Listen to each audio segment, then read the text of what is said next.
गुरु भक्ति योग। जो तन मन और धन को गुरु के चरणों में अर्पण कर देता है, वह गुरु भक्ति का विकास कर लेता है, जिससे गुरु चरणों के प्रति भक्ति भाव बढ़े। वह परम धर्म है। नियम माने गुरु मंत्र का जप, गुरु सेवा के दौरान तपश्चर्या, गुरु वचन में श्रद्धा, आचार्य सेवन, संतोष, पवित्रता, शास्त्र का अध्ययन और गुरु भक्ति अथवा गुरु का शरण। लौकिक जीवन में उन्नत होना हो, चाहे आध्यात्मिक जीवन में, निष्काम भाव से किया गया गुरु सेवा कार्य मूल मंत्र है। साधक अगर श्रद्धा एवं भक्ति भाव से अपने गुरु की सेवा नहीं करेगा तो अंतःकरण की शुद्धि नहीं होगी, तो फिर मन ईश्वर में लगेगा नहीं, इधर उधर भागेगा। किसी न किसी स्वार्थ से करने की आदत है। अब स्वार्थ छोड़ के ईश्वर के लिए करें तो हो गया निष्काम कर्मयोग। निष्काम कर्मयोग से हृदय शुद्ध होगा और शुद्ध हृदय से किया जप जल्दी सफल होता है।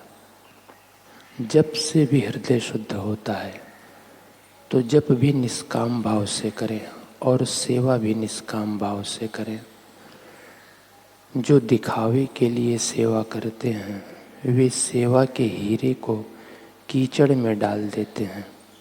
सेवा से संसारी चीज जो चाहते हैं, वे सेवा को बाजारों वस्तु की नाई बेच देते हैं। परंतु जो ईमानदारी से निस्वार्थ भाव से गुरु की सेवा करते हैं, सेवा से सेव्य को जानना चाहते हैं, वे सेवा का अनंत गुना फल पाकर सेव्य से एक हो जाते हैं। जिन सेविया तिन पाइया मानो, जिन्होंने ईमानदारी से तत्परता से सेवा की, उनको लोग मान देते हैं। लेकिन मान का भोगी नहीं होना चाहिए। हम मान के लिए सेवा नहीं करते। मान के बदले में सेवा क्यों खोना? मान हो चाहे अपमान हो, तत्परता से गुरु सेवा करते रहना चाहिए। पूज्य बापू जी कहते हैं, एक साधक बता रहा था कि एक बार एक वृद्ध मेरे बापू जी के चित्र को एक टक देखकर टप टप आंसू बहा रहा था। उस साधक ने उनसे कारण पूछा तो उन वृद्ध ने कहा, नैनीताल के जंगल में बापूजी गुरुद्वार पर कैसी सेवा करते थे, कितनी तितिक्षा से रहते थे और कैसा तप करते थे, वह याद आता है तो बापूजी के लिए मेरा हृदय अहोभाव से भर जाता है। बापूजी आगे कहते हैं, मैं गुरुद्वार पर सेवा करता था। कभी कुछ लोगों की ईर्ष्या का मैं शिकार बन जाता था। गुरु जी के पास गलत फरियाद जाती कि यह जो चीज़ बिगड़ गई या यह जो सब्जी ऐसी हो गई है, वह आशाराम ने ऐसा किया है।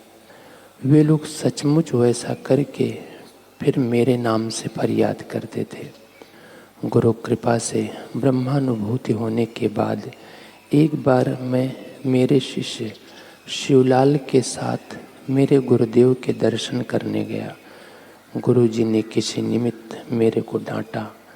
डांटते समय मेरे शिष्य शिवलाल ने दर्शन किए तो उसको मेरे गुरुदेव के प्रति अश्रद्धा हो गई कि इतना ये करते हैं और इतनी डांट पड़ रही है, और फिर भी बापूजी के चेहरे पर शिकन नहीं। जब मैं गुरुदेव के सानिध्य में नैनीताल के आश्रम में रहता था, तब लोगों को मुझ पर दया आती थी कि यह कैसा व्यक्ति है, इतना सहता है, यहाँ पड़ा है और यह कर रहा है। परंतु मुझे उन पर दया आती कि मैं गुरु की महिमा और सेवा का महात्म्य क्यों न जानूं। और मुझे मिला है, भीतर का दिव्य प्रसाद मुझे मिला है। उस समय लोगों की दृष्टि में मैं निरा मूर्ख साबित होता था। बोलते थे कि रोज का 10-15 तोला सोना कमा सकने वाला युवक माँ, पत्नी, भाई, घर परिवार व साथियों को छोड़कर गुरु के आश्रम में क्यों पड़ा है, बर्तन मांज रहा है और यहाँ इसे आश्रमवासी टोक रहे हैं। बापूजी भी कभी सबकी ऐसी वैसी बातें सुन के अच्छे से इसकी खिंचाई कर देते हैं, फिर भी यह शांत रहता है। यह कैसा व्यक्ति है, इसे कुछ हो गया है यार, यह तो बर्बाद हो गया। मैंने कहा ठीक है भाई, मेरी आज़ादियाँ सदके सदके, मेरी बर्बादियाँ सदके सदके, मैं बर्बाद ए तमन्ना हूँ, मुझे बर्बाद रहने दो। लोग बोलते भाई हमें जरा सी प्रतिकूलता मिले तो हम तो भाग जाएं, यह तुम हो जो सह रहे हो। हम कहते हाँ भाई ठीक है, तुम आज़ाद भले, हम बर्बाद भले। हमारी वासनाएं बर्बाद हो रही हैं और तुम्हारी वासनाएं आज़ाद हो रही हैं। आगे आगे देखते जाओ क्या होता है। वे लोग अब आके देखें क्या हुआ। इसलिए गुरु के द्वार पर धीरज लेकर जाना पड़ता है, महत्व समझना पड़ता है, स्वीकारना पड़ता है।